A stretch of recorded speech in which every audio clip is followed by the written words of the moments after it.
So ayun, nandito kami ngayon sa Charles Swanton Special. Ito yung mga menu nila. Ang dami ka rin itong pipiliin. Pinili namin dito is wonton beef wonton man. Yung regular lang ito. Hindi namin ubos. Kasi bisulit kami. Parang service na. Ayun din yung place. Maraming ng aircon.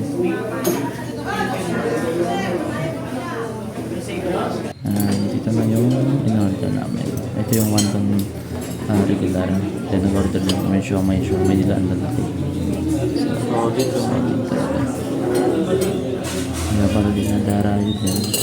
Kasi grabe din yung serving talaga. Kita niya yung siomay. Then extra sa bali. And then after that, ito na yung ginalabas niya.